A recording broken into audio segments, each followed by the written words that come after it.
Okay, let's go ahead and make the heart cam. Probably the trickiest of the cams. Um, oh, not necessarily tricky, but most detailed, right?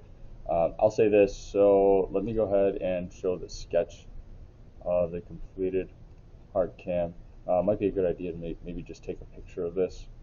This is just a little bit more detail here. Hold on, um, let me show this dimension. Now this make sure that you have this. So that's one, right? You can see that I have it right there.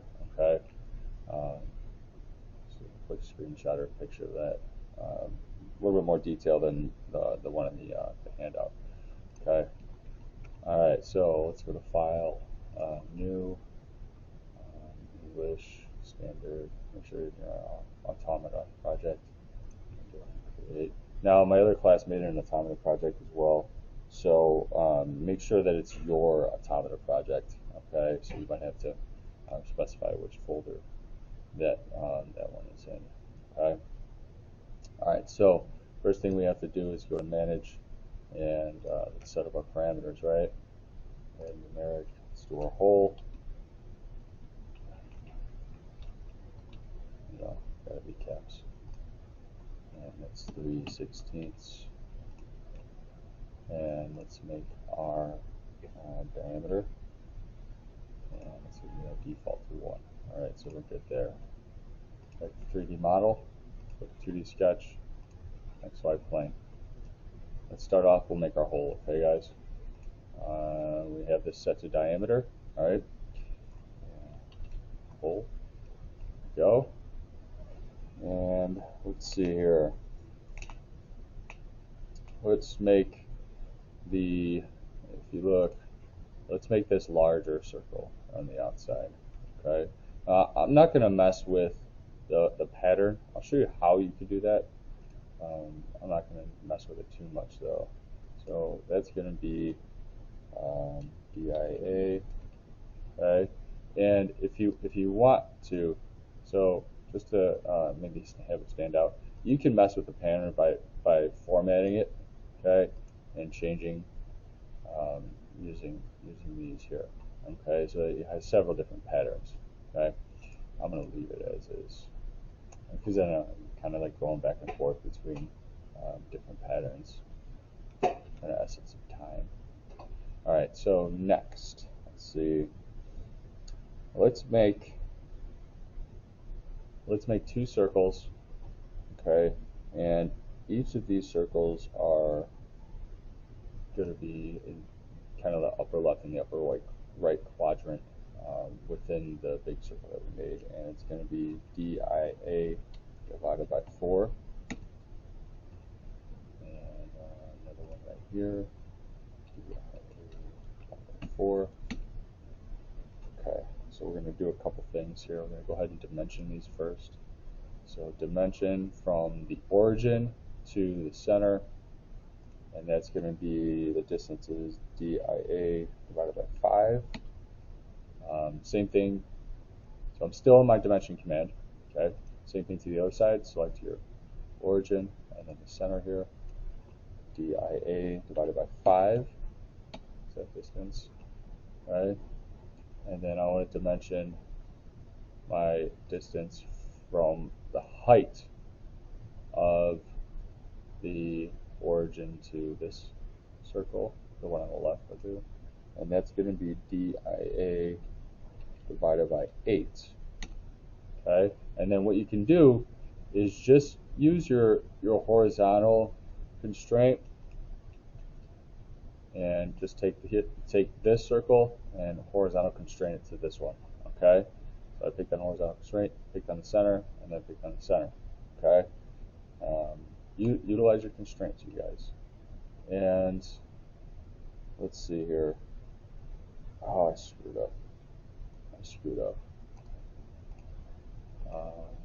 if I can delete this. Okay.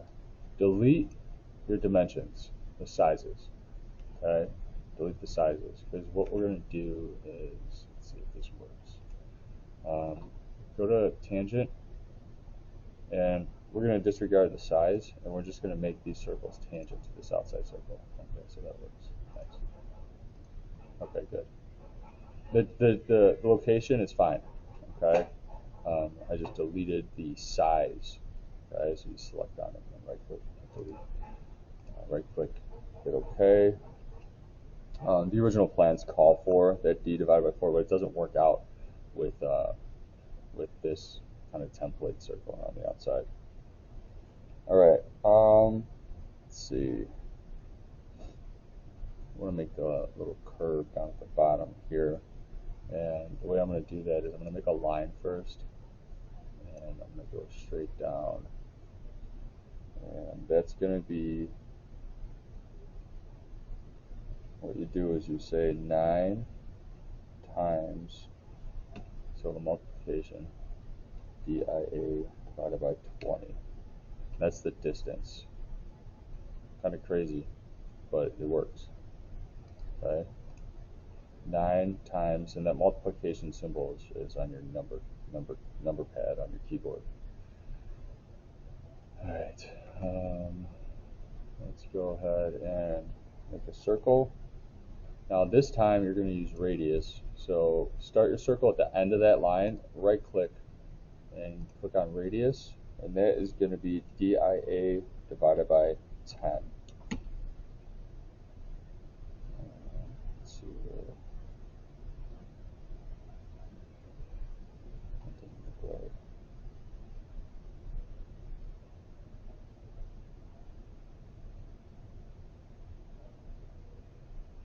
Undo that. Do that again. Control Z is undo. It might be diameter. Let's try diameter. Divided by 10. Yeah, it's diameter. Sorry, the instructions say radius, but it's diameter. Okay. That's what we want. All right.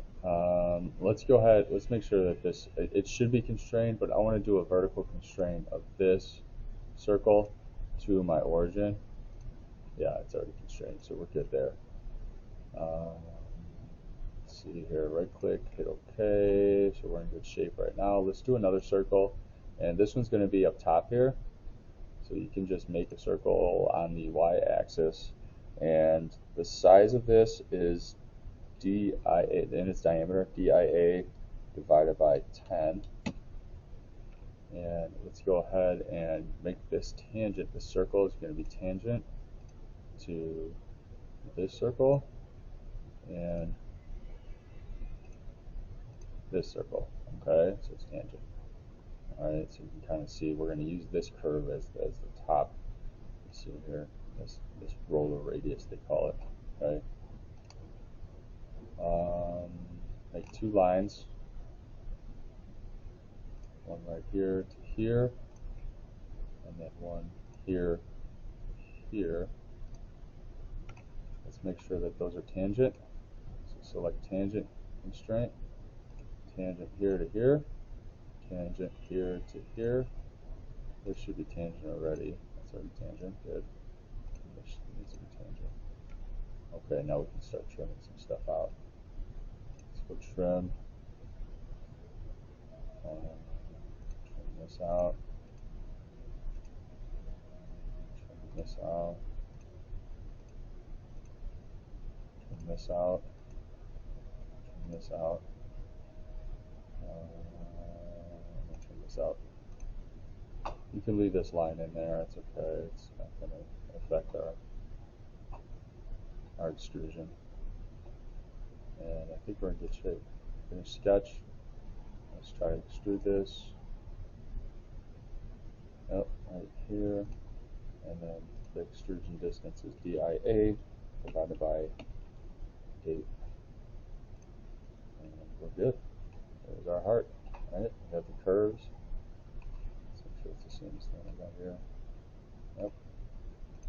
So I can see if I want to double the size. Let's make sure that this. Let's see if this works. I haven't done this yet with the heart. Let's see. It might work. It might not. It does. All right, sweet. Hey guys, good luck.